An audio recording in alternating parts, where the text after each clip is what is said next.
Okay guys, now let's go over filling engines and using the sprayers. Using the sprayers and filling engines is going to be about the same process. So what's going to happen is right after you're done drafting, you're going to want to make sure that this valve here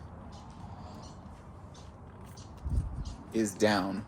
That's because this valve is supplying water from the bottom of the tank to the pump. We're no longer pulling it from the river, we're now taking it from the tank. So what's going to happen is once we've turned on the PTO and we've opened up our tank valve, this line here is going to get charged full of water. We have a 1.5 inch and a 2.5 inch on the front of the truck.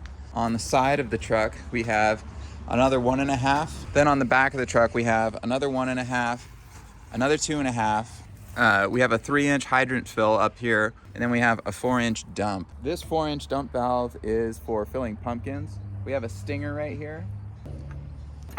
That gets us out far enough so that we can fill porta tanks or what they call pumpkins usually. You don't have to back up all the way to the pumpkin. This allows you to keep a little distance between the truck and the tank. And this is just gravity fed.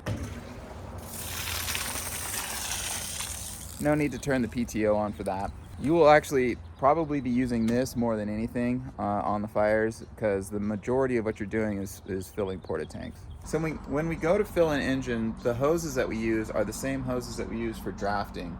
Now the truck has soft lines in them, but I don't recommend you use them because they're way too long. Our 1.5 inch is 100 feet long and our 2.5 inch is 50 feet long.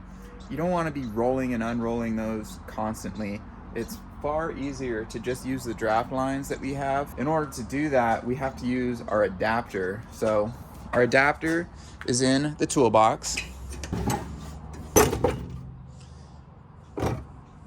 And this is our adapter. This is a 2.5 to 3 inch cam lock adapter. So what I like to do usually is I use this on the front. It's usually the most easiest because you can nose up to engines,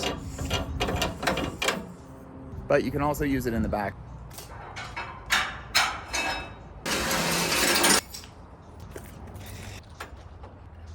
So it's pretty much that simple. All we have to do now is have the engine back up. We'll hand the hose up to them, and then we have control of the valve down here. We want to open that slowly because if you open it up too fast, there'll be a lot of pressure, so you want to be careful with that. That's about it. That's how you fill engines. So you're usually going to fill engines with the 2.5, 3-inch adapter. 1.5 inch are going to be usually for tying into hose lays. You're not going to have to do a whole lot. You're just going to tie into a hose lay, open the valve, and then hit the high idle. That will just keep your pressure up, and then the crews can use the water however they see fit. Now we have our hose hooked up, we have our tank to pump valve open, and we're ready to start pumping. Just like in the systems control video, it's all the same. We want to start our truck up. And at a low idle, we want to turn on our PTO. So now that we have our PTO on, our tank valve open, we're building pressure. Our entire system now has pressure in it. This bar is all under pressure. I go to crack this.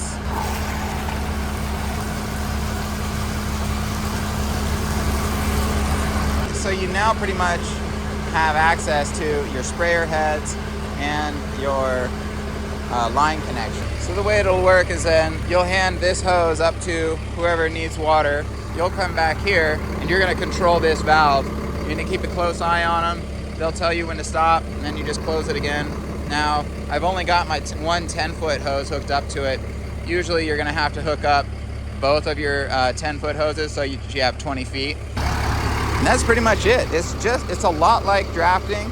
The only difference is that you want to have your tank valve open. You know, once we kind of understand the basics of drafting, using the sprayers and using the line connections are really not that big of a deal.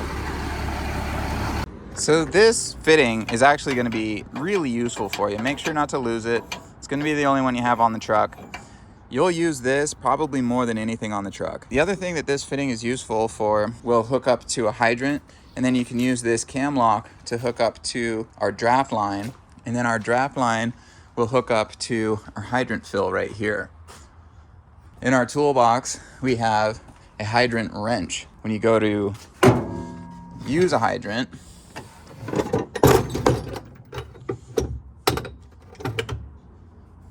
you're gonna need this guy.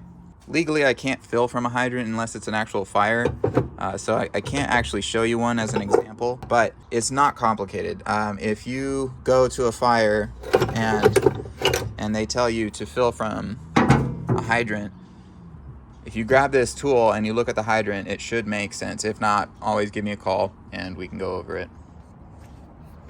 Okay, so that's it for filling units. It's pretty much the same as drafting. The only difference is that you want to open up this valve. If you're ever having to fill from a hydrant, your hydrant wrench is in here. You just use the same 2.5 inch to 3 inch adapter and you use your hard lines. There's a hydrant fill in the back. If any of this seems kind of confusing to you, don't worry, we're going to cover it in person. Once again, I'm just coming out with this information so that when you show up to training, you kind of have a baseline of what we're doing. All right, so leave any questions that you have in the comments below, or save your questions for when I see you in person. Okay, I'll catch you later.